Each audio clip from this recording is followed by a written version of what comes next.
While this podcast may discuss medical issues and at times answer or discuss listeners' questions, this podcast is not offering any individual medical advice, nor meant to substitute for individualized professional medical treatment or advice. So please remember that all content is for informational purposes only.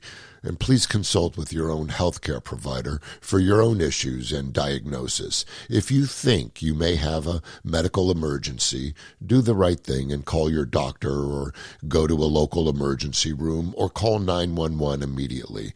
Never delay seeking individualized help for a problem based on something discussed here. Take care of yourself. You're worth it.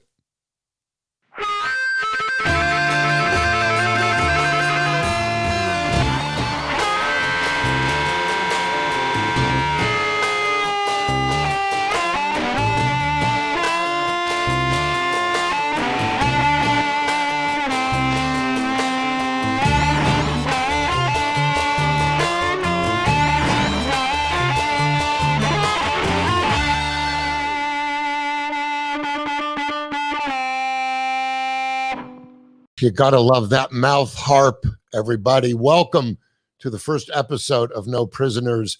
I'm Brad Garrett, and this is without question the end of my career. Thank you for joining me. You heard this disclaimer because we're going to be talking about things that have to do with mental health, and I all I know is I'm a patient. I'm not a doctor. I've played one on TV and poorly. So that should give you confidence. This all came about during this COVID quarantine, and I would be on social media more than usual because I'm lonely. I'm lonely, and I have to feed my voices. And I would start to actually answer people on Instagram or Twitter, and we were all being affected so negatively in this quarantine, especially people. I believe we're all fucked up to varying degrees. I'm just gonna say that because we're humans.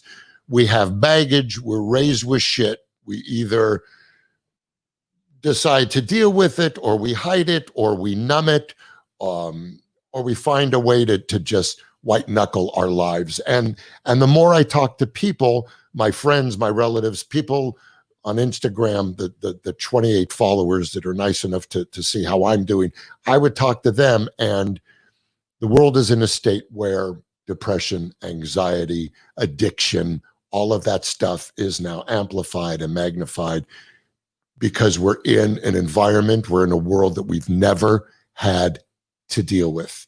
And that made me say, I'm the last guy on the block to get a podcast. What do I know? My gardener, for God's sakes, has a fucking podcast, and it's brilliant. And he does this whole thing about tulip bulbs in the spring, which I'll show you later.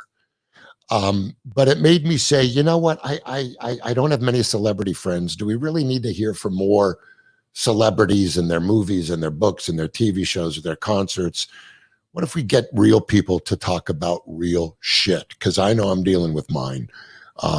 I have 23 years of sobriety. I will tell you it is very much one day at a time. But I've been able to work through a lot of my fear. I still have obsessive compulsive behavior at times. I will sometimes find myself substituting something for what may have been a substance in the past, be it food or maybe a little gambling until 4 a.m, even though I say, well, it's small stakes. I think what my issue is mostly is I'm an instant gratification junkie. And I think that is something why I'm in this business, because I love the rush of stand-up. There's nothing like bombing, which I do all the time, and just knowing you can get out alive, or doing jokes that are kind of, I don't know, confrontational, maybe a little non-PC. So that's what brought me to do a show like this, No Prisoners. I've kind of lived my life that way. I've been brutally honest, especially when I stopped my substances. My dad used to say, God bless him, who was bipolar, he would say, kid, you got to shave eventually. You got to shave, which means you got to look in the mirror and you got to call yourself on shit. I was raised around a lot of mental illness. I've struggled with it myself. Both of my parents were bipolar. My mom might have been tripolar. I think there was actually a third pole that they found with this woman, bless her. But I remember my whole life, my dad was incredible and such a supporter and so difficult on himself. And we didn't know what it was for years. And he would go through these manic episodes, and there would be these amazing highs and lows as you get with bipolarity, and the grandiosity that goes with it, the empowerment, the omnipotence that goes with it. And I thought, man, he's really fun. It's like living with a superhero. And then I got to be a little older, and I was like, what are we doing trying to buy a motorboat at 1 a.m. in Oxnard, California? So things got a little cheeky, as my British friend would say. Got a little cheeky. And it made me look at my own stuff. I loved to numb. I miss some of it, but I don't miss the dread. And I don't miss the apologies. And I don't miss the guilt. And I don't miss waking up in Peru with one shoe on. It was really Buenos Aires. Buenos Aires. So I love my sobriety. I try to stay grateful. I do still have my pity parties, but that's what No Prisoners is all about. We're about just being honest, talking about our shit, things that scare us. And the people that are on here, and I'm going to start with someone who is really, especially for this industry, which is surrounded by people who are so full of shit. I had the pleasure, and she would call me on my shit too, and I would call her on hers. And I think that's how we kind of fell in love. I'm not her type, but I will tell you with 100% honesty, I would have given it a run. She wouldn't have been happy, but that's life. You learn to bend. I met Carrie Fisher when she agreed to play my wife, our first choice, actually, to play my wife on a show that we were both on called Till Death. We were on Fox for 4 years. And we actually used to talk. The ratings were so fucking low that we, and Jolie, don't say no, because they were. We should have been canceled. I thought, of course, I have a little paranoia, which is part of the depression. Excuse me.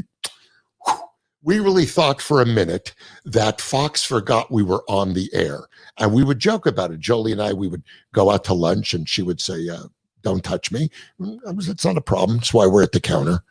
And we would actually talk about they must have forgotten. So my first guest, because I don't look at this as like, I'm having on, though she's a brilliant actress, director, writer, Golden Globe nominee. She was on an incredible, groundbreaking show, Ellen.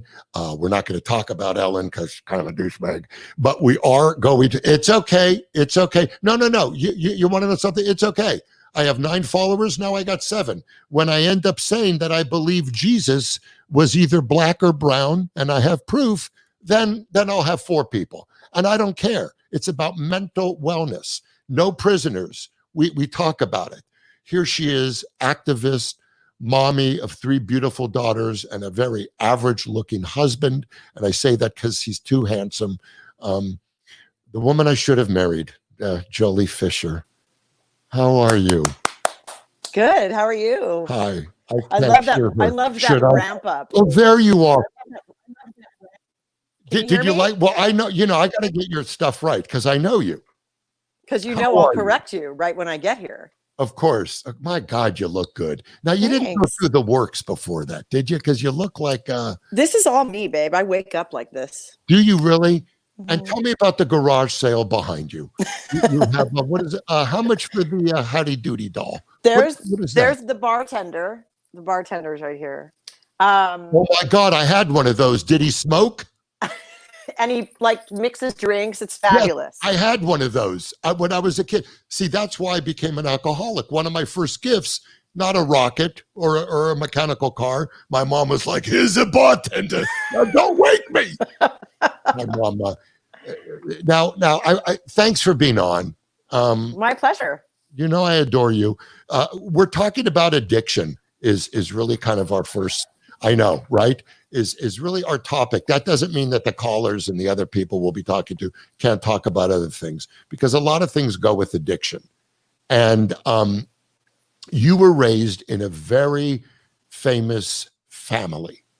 Okay. I was. They're behind. A lot of them are behind me too. I had. Tell us who they were. When Connie Stevens is my mother, and Okay. Eddie Fisher was my father. Okay. Carrie Fisher, my sister, and there's lots of. There might be others that we don't know about out there because Eddie got Right. around. How about Bobby Fisher? Anything about Bobby Fisher? Big chess player? No relation. No relation. No. But when I was listening to you, I was feeling this. I was nodding my head. You couldn't see me in the little box up here that I was trapped in. But I grew up similarly. I mean, I wasn't raised by Eddie, and I say my first experience with drugs was as a toddler, because in fact, it kind of was. I witnessed my father as a toddler shooting drugs, and I didn't know that was. I thought that it was a vision or a memory because I didn't grow up with him, and I thought, how could I possibly have seen that in the short amount of time that I spent with him? But and how old are you? About 2. I mean, I had a memory of it, and then I found a letter that he had written me on yellow legal pad, and it was an apology of sorts because he wrote a song called "Through the Eyes of Jolie," and he thought this child is going to make the world a better place, and I think that's a huge fucking responsibility for a child, but he kind of put that on me. And basically apologized for doing what he did, in what I was a witness to. So I was like, oh my God, I really did see that. And oh man, I can't believe now who were you with? You're there with your dad and your mom was there? My mom and dad sort of met in a haze of black beauties and cocaine. I mean, they were both coming off of rebound. They were both married to other people. My mother was married to an abusive. Do you remember the actor Jim Stacy? Sure. Who lost an arm and a leg in the accident? You know who he is. But anyway, he was abusive with her, and my father was. Well, how can you be abusive with one arm and leg?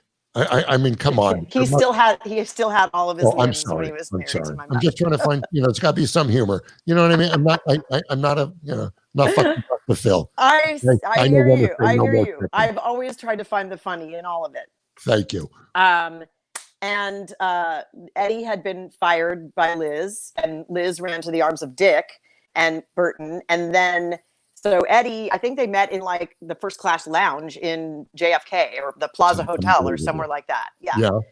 And they were partying. They were codependent. And my father, notoriously would say, comments about how my mother was in bed and shit like that. But it was a treacherous, or it was, it could have been the makings of a life of crime, but it wasn't, fortunately, because my mother sort of packed up 2 babies on each hip, my sister Trisha Lee and I, and a diaper bag, and she was in a sequin gown, and she's like, I'm done with this now. And how old were you then?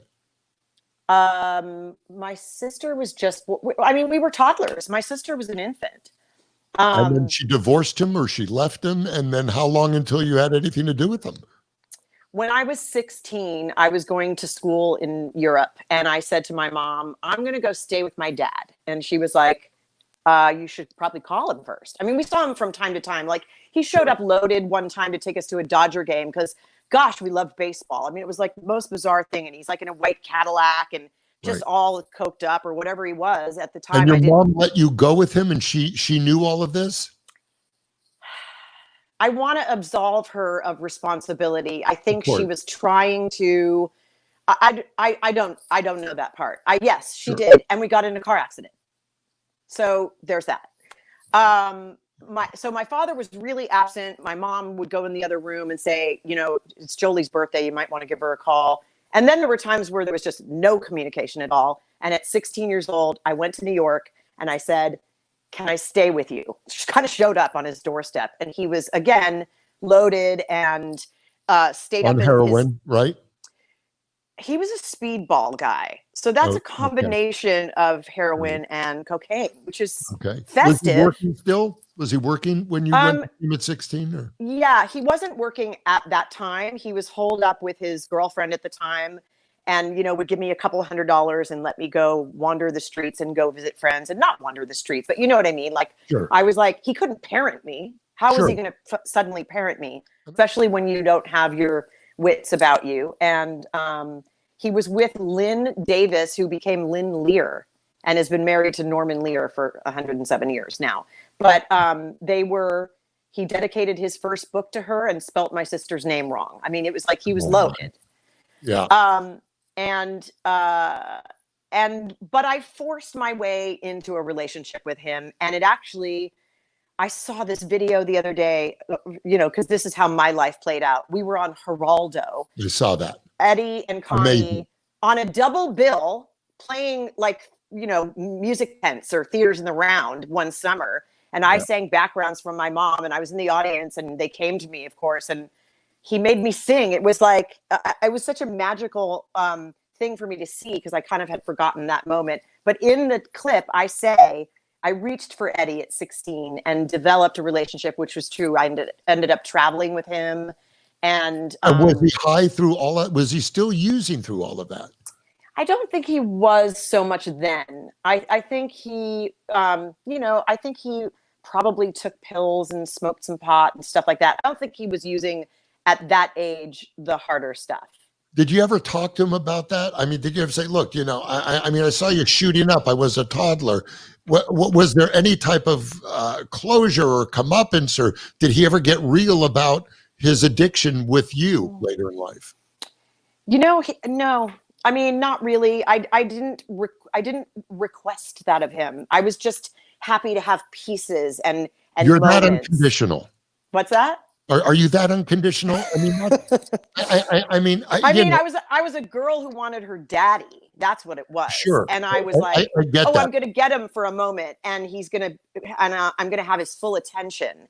And I did. He was proud of me. He would always make me sing places, and he was like, I'm a singer. She's a singer. And, point his finger to the sky to get the high notes. And but wasn't there a part of you, Jolie, at all where you felt, I mean, I understand trying to get that love for the parent. My parents are gone. I'm still trying. So I'm using a medium.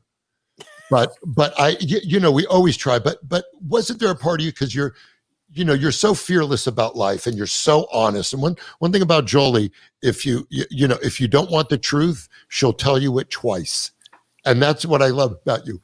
I don't take yes for an answer. Yeah. Very good. Yeah. But I mean, isn't there a part of you, because you're pretty real, where you were pissed off at yourself that you didn't go for the things that hurt, that you didn't clear the air. I mean, you wanted the love, but it was still superficial, and it didn't, there had to be a lot of pain you endured through that. I mean, I guess I never placed too many expectations on it. And I recognized myself in my father, or my father in myself. I mean, I've struggled with the demons that, Carrie Fisher and Eddie and Connie, Trisha escaped it almost completely unscathed without any need for food or shopping or being famous or addiction to anything. And I'll tell you what, she's miserable.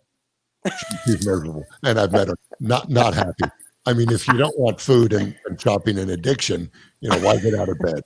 Unless you're depressed, which is next week's episode. No. I'll be back for that one. Yeah. My brothers were they didn't have any of the demons I had. They had off switches. They didn't need to wear fedoras to look taller. They were just regular humans, and they didn't. But there was a lot of baggage, and my two older brothers, they had the same father. I had a different father, and their old man, who was really a piece of shit, left them when they were like 4 and 6, and never saw them again. And my oldest brother, spent a lot of his life looking for him, and when he found him, the guy said to my brother, if I wanted you in my life, you'd be there. And he said this to a 40-year-old man. And I'll tell you something. My brother was never, was never ever the same from that. And he wasn't the same before. So I guess my point is, at what point do you give it up and let it go? And well, I love you unconditionally, which is all great. But if you're not willing to bring it up to someone, especially a father that was, and he doesn't bring it up, isn't that a very thick,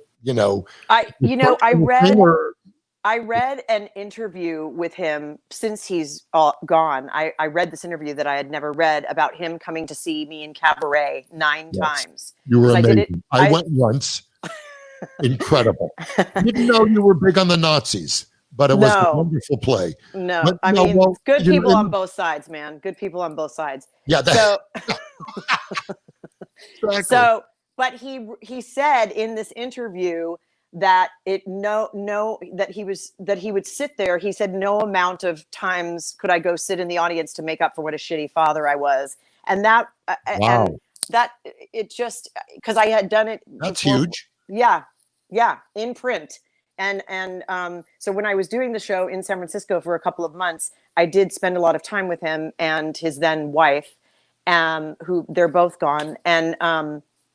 And he, I think, tried to not make it up to me, but he tried, he knew he couldn't. He knew he was incapable of it.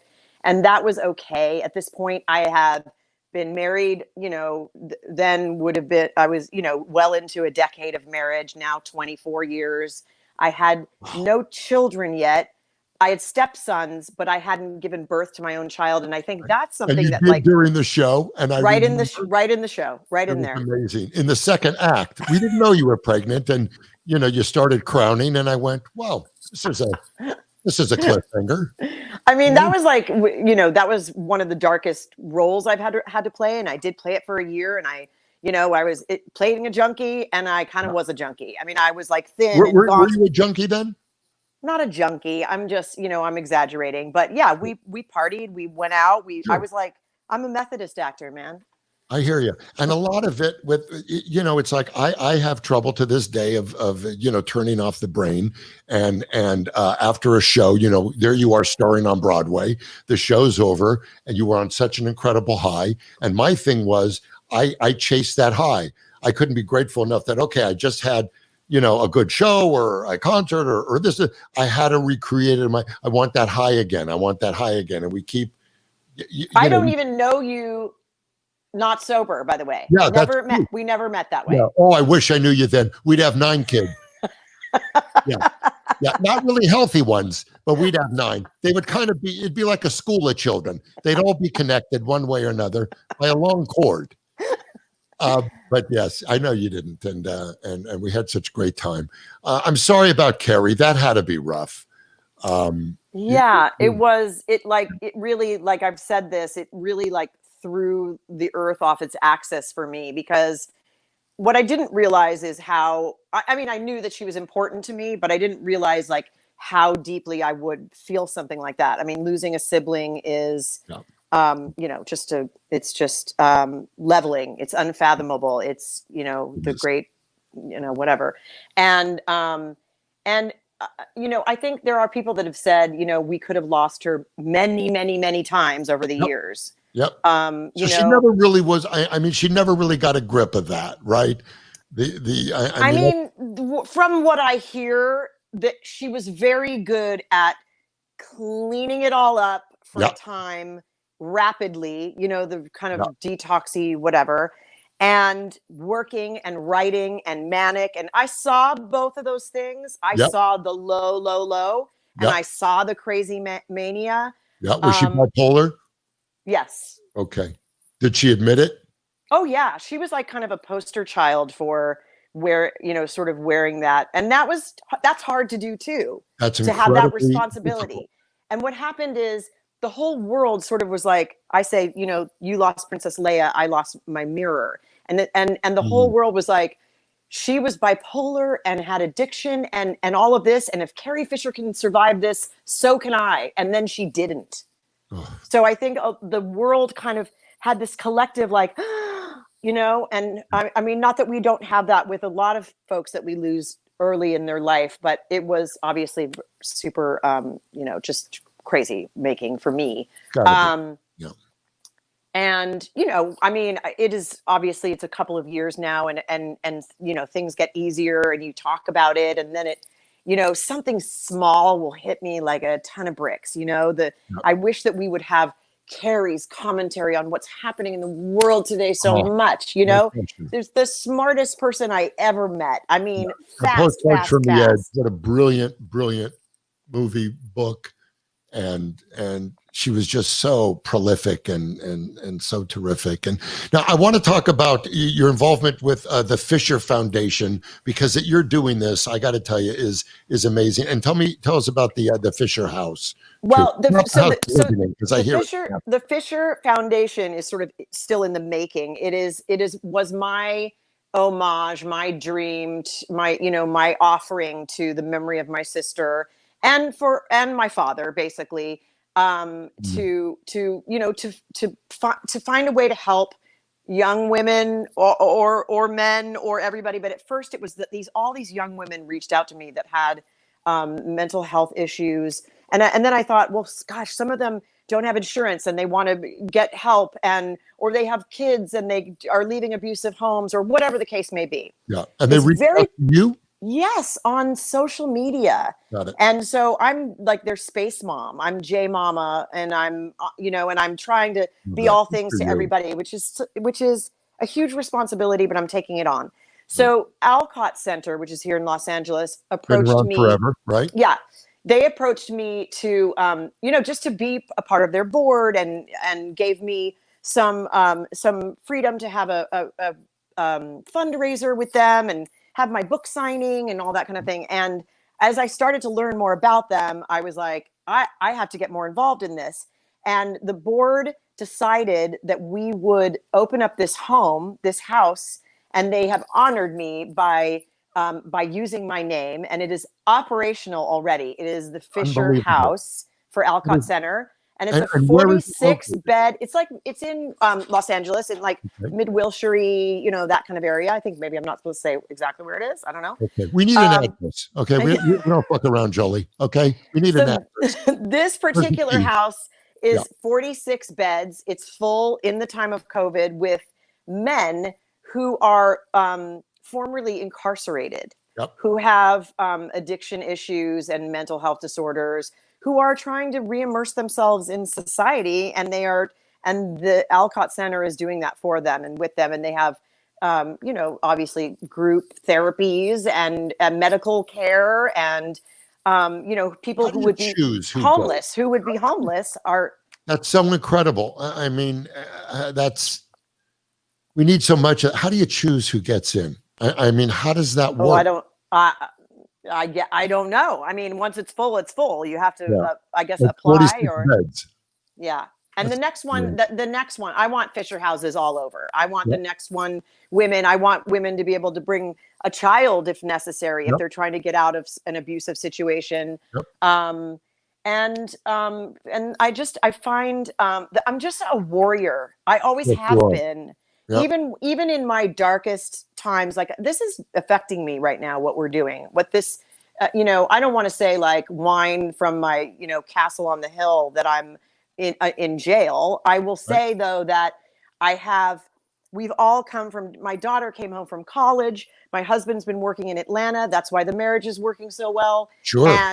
And I have a child that is bipolar, and I have 3 teenage girls in my house, which is like Satan's trifecta. Sure. And this is hard, and everybody handles it differently. Like I'm a fully capable, able-bodied woman, and I'm having a hard time. Yep. So imagine putting all those personalities together, and it's and so I've been trying to take advantage of it in a creative way, and my mother taught me reverence for underserved and underdogs, and that's so great. How is Connie? Because I adore her. She used to come to the shows we were taping.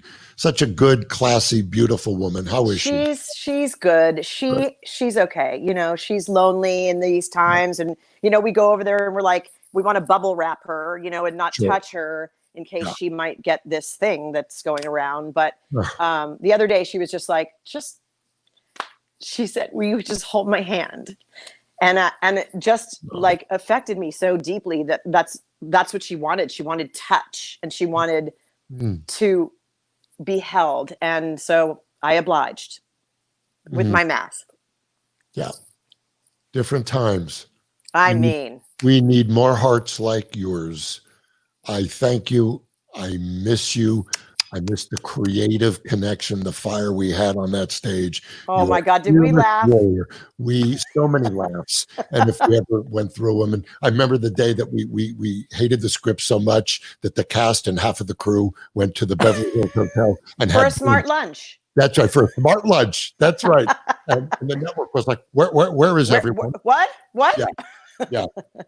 I didn't do things right back then, and I'm still learning. And that's what this is about. I could have handled it differently, but the best thing about it was you. And I thank you for being on. I have a feeling we're going to find something else to. Maybe we'll do the gin game in 30 years, on Broadway. Yeah, I'll fall off the wagon. I'll be back on the vodka. And we'll just, we'll be at the Jamie Farr Theater. Days of Wine and Roses. Yeah. I got two kings. I could see myself doing that. I adore you. Thank you. I love you too. Say hi to those beautiful daughters. Thanks. Carrie Fisher. I will. Missed you. Oh boy, I should have gone for that.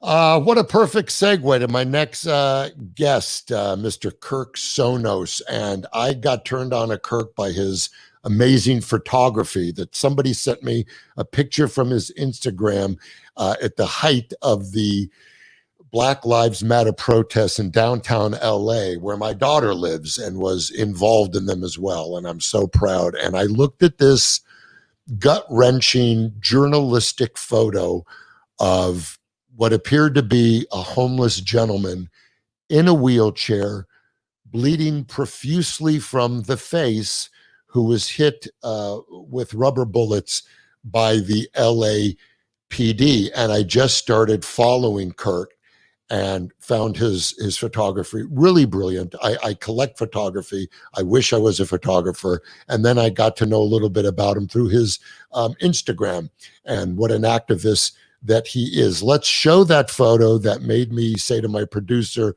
Travis Townsend, by the way, who we will bring up later.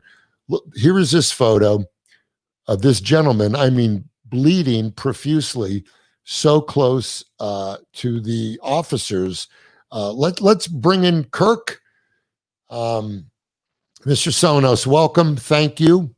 How are you? I'm doing all right. Just another day here in LA. Yeah, another. Are you quarantined? I am. I would say probably the only time I really leave is actually to attend protests. That's about it. And I haven't been doing it as much lately, but I have been going out. It's just less frequently. Can you tell us how this photograph came about? And I hear you know the gentleman? I do not know the gentleman. I actually got to know more about him after I shot the photo. Okay. It's just that photo went so insanely viral that so many caseworkers that had dealt with him before and that are now currently dealing with him reached out to me and were like, hey, we know this guy, and started to talk to me. And I started to find out more with him over time, but I did not know him previous to that. I had seen him in downtown because I frequent downtown all the time, but I did not know him.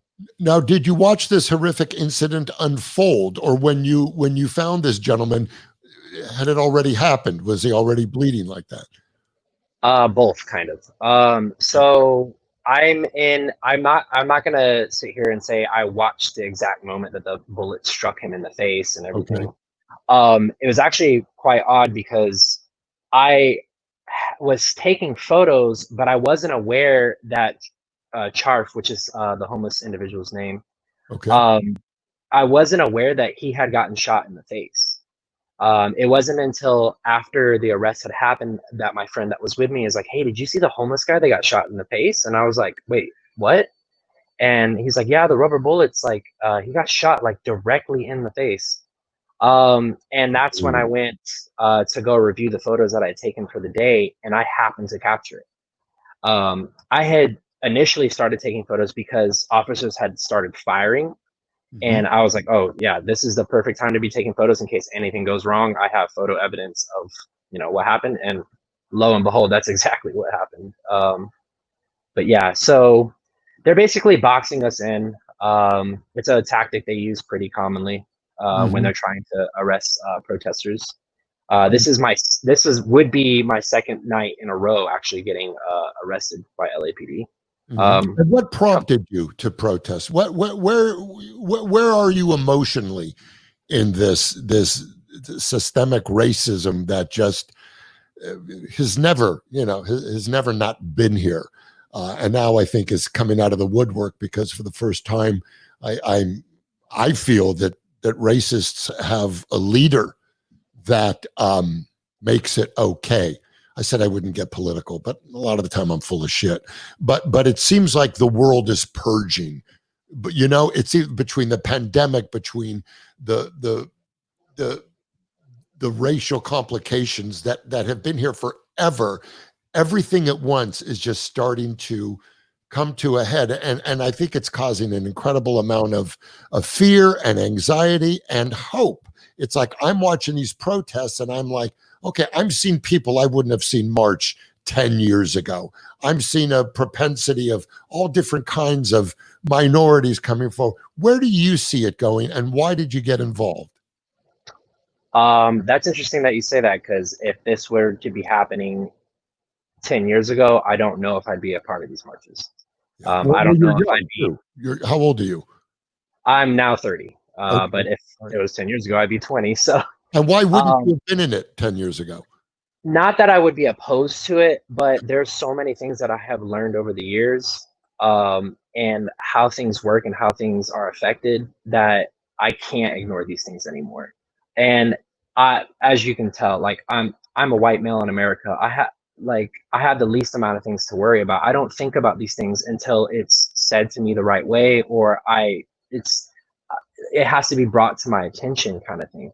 And that's essentially what happened. I've been a part of different parts of activism. Animal rights activism and then environmental activism are my two main things. Okay. But when I started seeing some of the issues surface, when it came to the Black Lives Matter movement, I was like, how can I be fighting for these things and have never once thought about like my fellow Black American, like, and the struggles that they go through in the way that I'm thinking of them now, because there's so much great information that's come out lately, or at least that I've noticed as of lately. Because of social media, you're saying things we never would have known about. We're in the age of information now. Like the internet is a beautiful and terrible thing all at the same time. Yes, it is. And it allows people to self-educate themselves on a lot of things, and sometimes self-educate them on stuff that they think is good information, but it's not. But Kirk, there's a bunch of people out there who think I'm a douchebag.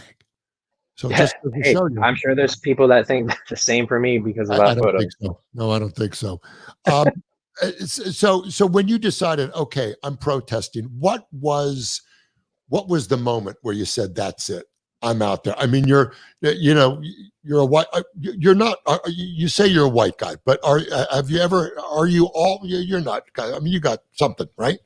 Yeah, I'm half Greek, half Puerto Rican. But I'm white passing as hell. So, and I don't speak Spanish. So, right. Have you ever been a recipient of any racism or bullying or anything like that? Not when it comes to that, no. Okay. When it comes to my cultural and race stuff, never. Okay. So, what made you jump in? What was the moment?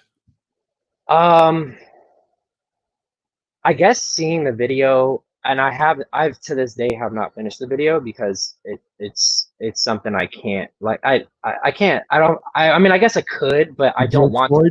I couldn't do it. Yeah.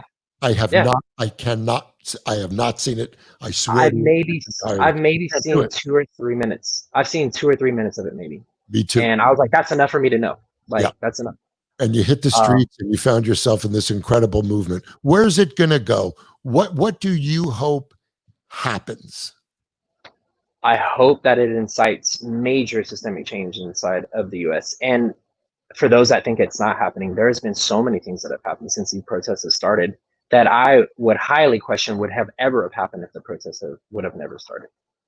You know, George Floyd's murderers, the police officers being arrested. Yep. There's still stuff we have to fight for here, and we're still going for it. But there's a lot of things, like even within LA alone, how the National Guard got removed from LA, how the curfew got lifted from LA, the whole reason why people were getting arrested in the first place, unjustly, in my opinion. I totally agree. And, you know, I'm a native Californian. I grew up here, and I know you're very concerned with the homeless population out here.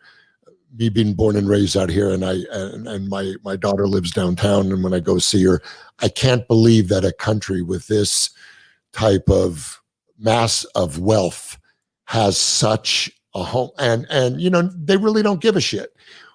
What is your involvement, and what can be done in your opinion? Because, you know, whether it's the state level or the federal level, these, you know, we're turning our back on this problem. And I would say 90% of the people on the street are mentally ill and need help. And they're addicts. And if they're not addicts, there are gang members that go up and down these tents, and they're getting these people high for free the first or second time. We know this happens. And then they're addicts. A lot of them don't want help because they don't know they need help. It's a problem that just is, you know, insurmountable. What is your take on that? What would you do if you were the mayor of LA? That is such a heavy question. Yeah. I honestly don't know, and I don't know if I have an answer for that. But I think the biggest thing is people's mentality towards homeless people needs to change. I myself, my mentality has changed a ton. I used to be a bike messenger for about 6 years, and homeless people, actually, to a point, because I frequented downtown city areas, Sure, all day, every day, I'm getting asked for money, and like, I'm a bike messenger. I don't really have money. right. And they became an annoyance to me, but I never saw them in the light of that could be me. Like, someone like me has more in common with a homeless person than I do with some oligarch billionaire or some head of a company that owns multiple businesses, whatever. Like, Beautifully put. It's something that they want you to hate the people that are closest to you, and that you're the closest to their situation, rather than see the similarities that there are there. And they're people, like, and of course you're going to be mentally ill if you're on the street. Imagine when you're on the street for a year, 2 years, however long it may be, and you feel like no one cares about you. Exactly. Like, you're going to slowly lose your mind. Like, yeah, who wants to be sober living on the sidewalk? Exactly. Like, it's want to be. You know? I mean, I myself, I don't part. It's crazy that I'm a part of this episode, because the episode is about addiction, but I've never touched anything in my life, including alcohol or anything. You ever suffered from depression or anxiety? Oh, for sure, 100%. And especially right now. Okay. Now, how are you feeling now with all that's going on? Does that amp your depression at all? It does for me. Yes, 100%. And that's just because I'm especially as of recent years, I'm very empathic. I see myself in situations of what would it be like if I was in that situation? How would I feel like if I was in that situation? And I do that a lot now, especially since going vegan about 4 years ago. I just think about things like that. And it definitely have this gratefulness. You go, what if it was me? That empathy you're talking about. So many people who suffer from depression, they don't get to that grateful level, that empathy. Yeah. How do you balance both? When did the empathy become such a big part of your life? And does it help your depression, or what do you do for your depression? I don't know if I could say empathy helps my depression. If anything, it possibly makes it worse. Okay. And it's a very weird thing to say, because I feel like as a person, as you grow as a person, you should be more and more empathetic towards people. Yeah. But constantly thinking of putting yourself in bad situations, or situations that, you know, where you want to feel where that person's coming from, it makes you kind of feel those feelings that you would have in those situations. And it just kind of makes the depression a little bit more worse, because you're thinking about other people's situations and not just your own sometimes. So it can make you pretty upset and pretty sad sometimes. And so there's a thin line of, oh my God, that could be me, or Thank goodness that isn't me. Yeah, like right? With Charf being shot in the face with the rubber bullet by LAPD, like I can't look at the photo anymore. Like I can look at the photo, but I usually look at the corners of the photo because if I look directly at his face, it's so evident the pain and like absolute trauma he's going through. Yeah, I know you're probably not allowed to talk about it. Is he okay? Is he recovering? We know anything? Generally speaking, just because of HIPAA privacy law and release of information with him, I can't talk about specific details. But generally speaking, he's okay. But yeah, he's suffered a super traumatic experience, and he doesn't even know what he's so out of it. He doesn't know what happened. Like that's how bad it is. Bless his heart. Well, I wish him the best. We got to vote. What else? Honestly, just keep on fighting. There's different levels of it though. It can go as simply as donating whatever money you have, or not even donating, supporting Black businesses in general, Black-owned businesses. Donating, like you said, showing up, speaking out, educating people, or educating yourself. There's so many little things. There's so many things you can do besides posting a black square to your social media, like getting active. And there's different levels. Some people can get more involved, some people cannot. But like I think it's a beautiful thing, and I think that's why the work weeks that we have and how much people work in this day and age, it keeps us from being able to do things like this and think about these things. And now that we have the time. Now we have the time, and when we go back to work, let's still find the time anyway. Let's show some more of your photos, because you're such an amazing photographer. Tell us, I love this one. Tell me about this. I don't know this lady's name, but she was like the unofficial like spokesperson leader during this. This was the heat of the moment where the protests were very bad. This is at the moment where there was rioting and there was looting. It was in the Fairfax district. And it's such an odd thing, because even during that time when all the rioting and looting was happening, there was less people getting arrested. It's the exact opposite of what you would think. And then when it became why do you think? Did the cops just go, fuck it, let them burn their own shit down, or what? I think they were actually scared at one point. Like instead of being the oppressor, they felt like they might, Talk to me about the looting, because to me the looting is it's the same old thing. The haves and the have-nots. They're tired of being on the short end of the stick. The Black and brown people, they're tired that they don't get the education, that they don't get the health care, that they don't get the opportunity, and they're 150% right. And when you're looting and you have these white people that are kind of on the fence of going, that really aren't open to racial divide, just like the wackos who think that COVID is a hoax, just like those people that you'll never get. When the looting happens, and it even happens to Black businesses, you lose the people that are on the fence, that can maybe say, well, maybe it is time. You say, no, they're breaking the law, they're criminals, just like I always known, and they move on. So when you see the looting, and a lot, like I say, a lot of them were mom and pop places that supported the lower income neighborhoods. How do you balance that? Because I mean, I saw white guys looting. I saw a lot of stuff going on. It's to get the attention. It's to make a statement of we're tired of this. But how do you compare it to the peaceful protests? Are they really going to get something out of it besides fear? And doesn't that play into the racism of a lot of white people?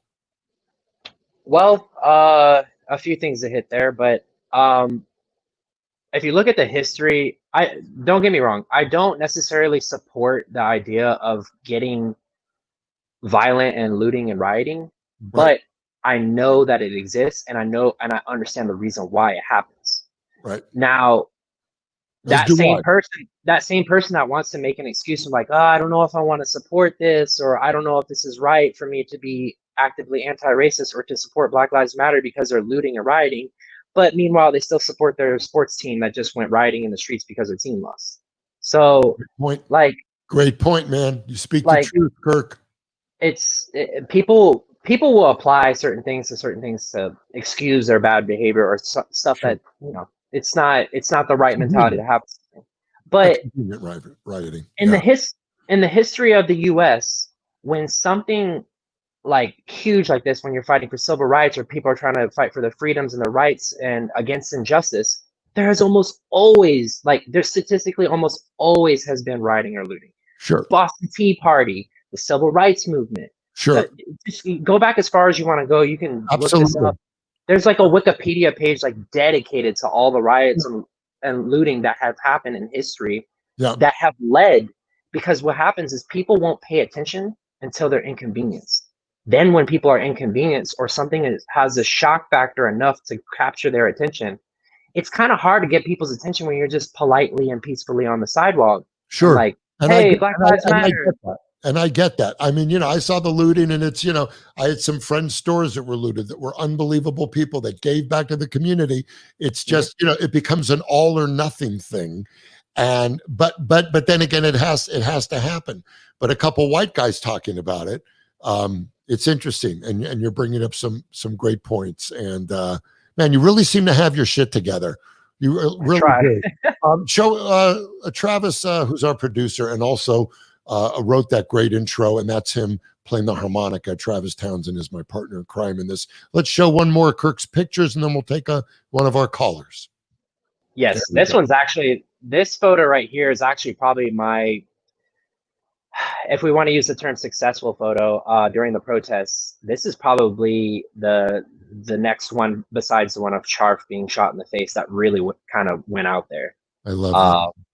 Yeah, this speaks I don't have to say anything about this photo. That photo speaks volumes all by itself. Yeah. Like that's just like, these kids should not be out here holding these signs. And I don't think there's anything wrong with them being out here holding these signs, but we should not be in the position where a kid has to grab your attention to make you pay attention. Like, this is wrong. Like, there's injustice like left and right in the US, as much as we think we're the perfect nation. Like, and the kids in cages are coming from the top. And they're still in right now as we do this. Kirk, I thank you. I hope you'll come back. I don't want Jolie to come back because, you know, it's boring. But you have so much to say, and stay at it. We need to hear from more young men like you. So I thank you, and I wish you the best. Yeah, thank you. Thanks for having me on. You bet, Kirk. Be well. All right, we're going to go to our one of our callers, Miss Nancy Ryan, who I'm going to see if it's the Nancy Ryan I know from Las Vegas. It's the comic Nancy Ryan, and your hubby, if I could say, is it okay to say? Go ahead, yeah. Is a buddy of mine, and I know a buddy of yours, and John Bazar, the wonderful. What are you doing on? What's going on? This is what's happening? Nothing, you know. It's like I found a link in my email. I showed up, and here you are. What? Tell me what's on your mind. What do you talk? The addiction is our topic, but we'll talk about anything. Okay. Well, you know, I've been sober now 33 and a half years. Wow. Yeah. That is amazing. Thank you. And then that's from alcohol, drugs. And then I found I had a gambling problem some decades later. Oh boy. And now that's almost 13 years of abstinence from that. And that was probably the worst of all of them. But everything that's been on your show tonight regarding like the depression and the everything we're dealing with now with the world it is today, and people are confused, they're learning about things they never thought about before. And it becomes so heavy. If you're susceptible, I think, to depression or addiction, you're going to end up in bed. If you don't have the support, you have to look for it. Where are you getting your support? Because you are a warrior. I mean, 33 years, all the things you've stopped. I mean, my hat off to you. How do you get support in this environment now? There's plenty of resources online. So many, you know, I'm not supposed to say the name. Okay, sure. You know, but there are 12-step programs out there that are available to everybody and anybody online. There's online meetings where you can gather tools, you know, so you can hopefully cope with these types of situations in a easier way. Sure. And Nancy, it's funny because it's like you got clean and then the gambling just became another thing, or you were gambling while you were using, or how did the gambling come in? I was completely clean and sober for, I don't even know how many years, probably about 13, 14 years. Yep. And I was married previously to the wonderful John Bazaar. I was married to this other guy. Right. And I was What was his story? Was he an addict? Yes. Okay. Yes. It's amazing how we find each other, isn't it? It's like magnets, Yeah. Moth to a flame. That's it. That's it. So, yeah, he introduced me to gambling. I was doing a show at a casino up in Connecticut. Okay. And, sat down at a blackjack table, and it was like I met the love of my life. Uh-huh. And I was like, probably won your ass off, right? I did. Time? I did. And I chased it for years. I chased Go ahead. Finish that. Yeah. Yeah, I chased that one win for years. It was like, well, if I did that, I can do that every time. And I'm going to be the best at this that the world's ever seen. I am the champion of gamblers. And, maybe I did win here and there, but it wasn't very long before that took a serious, serious nosedive. And I think out of all the addictions I've had to deal with, gambling has definitely been the worst. Wow, that says a lot. And why? It's because it's purely emotional. If you're drunk, and you walk out of a building and, you're staggering and people are going, that guy's drunk. Right. That guy's got a problem. If you're gambling, you can walk out like this and nobody knows what's going on except you. And so nobody's calling you out. That is brilliant. Now, how is the rush different from using and getting high to the high of gambling? Or does it feed the same thing? It does. And what is that? The feeling of control, power? Euphoria? Is that? What's that? It's that euphoric, I don't know if it's power. A rush, a high? It's the rush. When I was drinking or doing drugs, it was always that romanticism of setting up your drugs, opening that new bottle, pouring it. Oh my God, I'm getting the hair on my... Yeah. Yes. And with gambling. And it is romanticized. And it is with gambling. It's the beautiful casinos and the beautiful people and the free booze and the free rooms and the free food. And It's, the peeling off of the dollar bills and, slowly putting them into a machine. This is going to be my time. It's like a romantic novel, a bad one. Yeah. And where did you get your strength? I mean, 33 years ago, what was your bottom, if I can ask? It's a little bit of a story. I'll try to make it brief. I was a professional athlete. I was a professional figure skater, ice dancer. Okay. Is that right?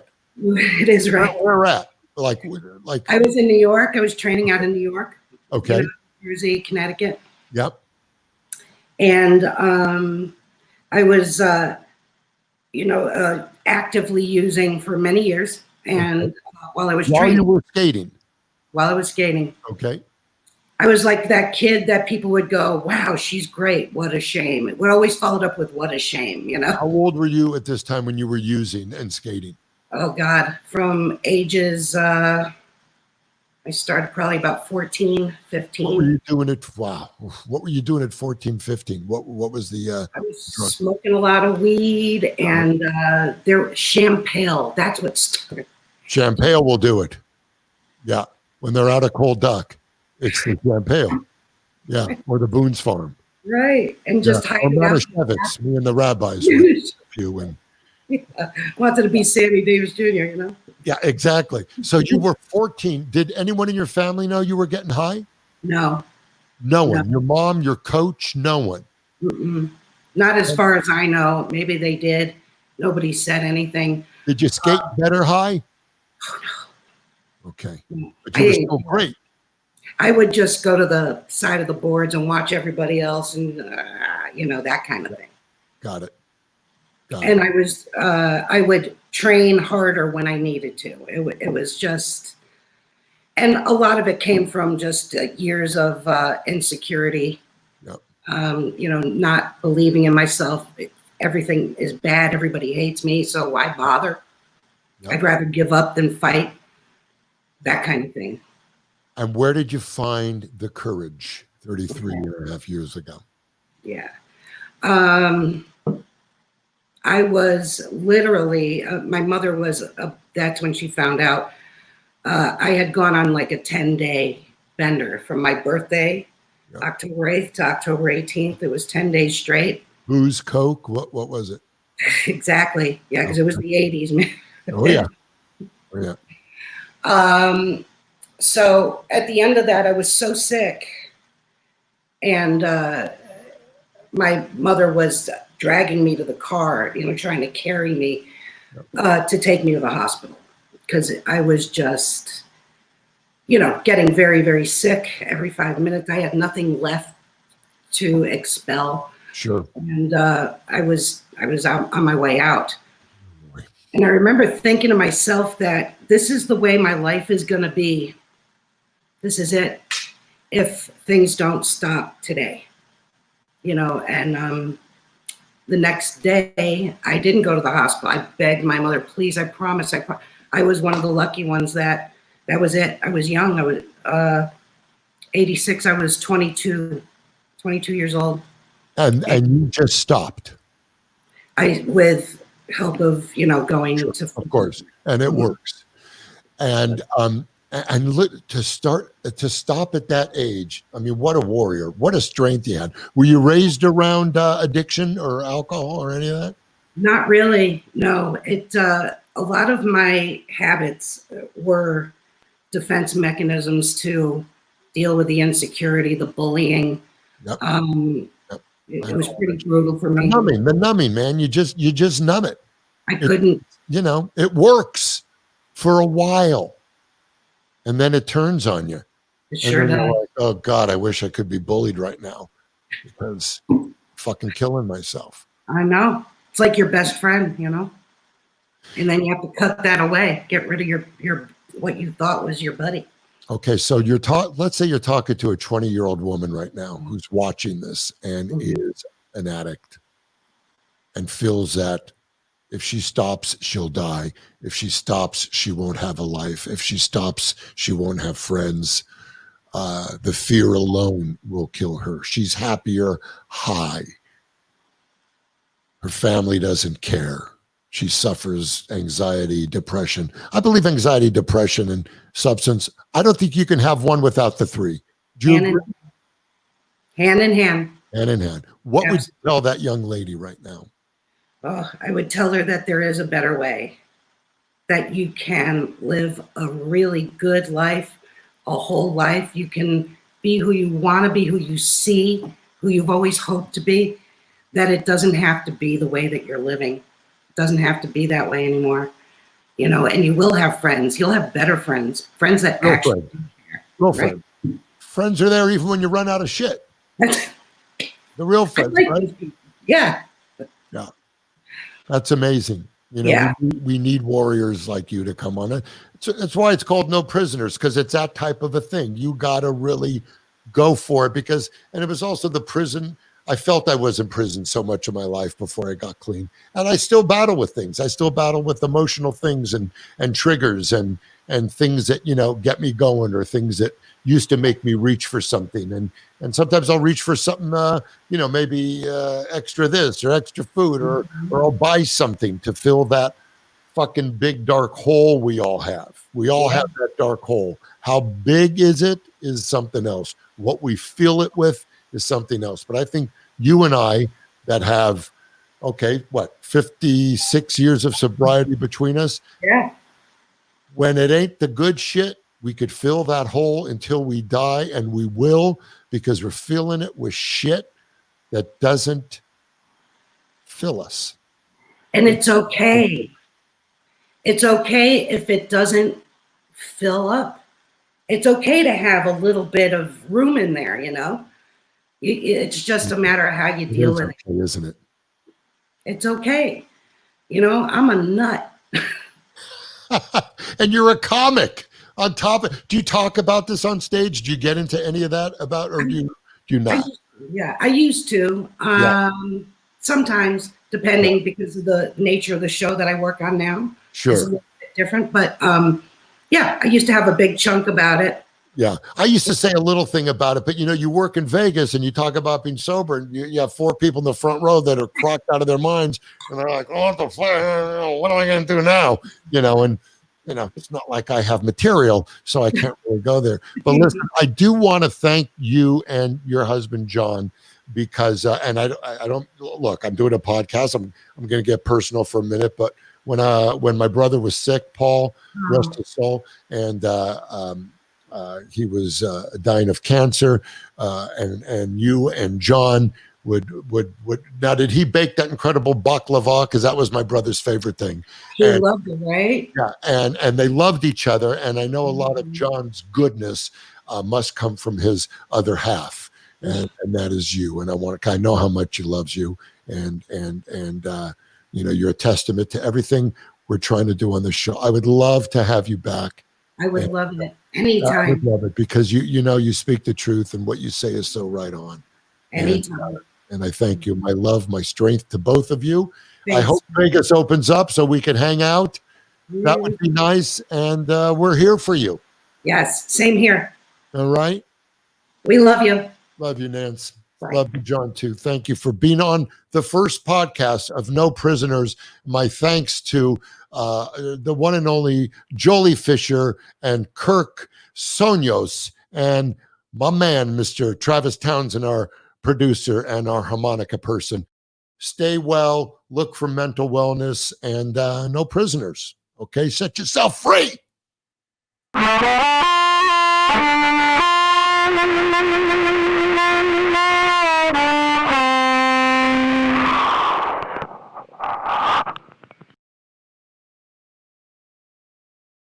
While this podcast may discuss medical issues and at times answer or discuss listeners' questions, this podcast is not offering any individual medical advice, nor meant to substitute for individualized professional medical treatment or advice. So please remember that all content is for informational purposes only. And please consult with your own healthcare provider for your own issues and diagnosis. If you think you may have a medical emergency, do the right thing and call your doctor, or go to a local emergency room, or call 911 immediately. Never delay seeking individualized help for a problem based on something discussed here. Take care of yourself. You're worth it.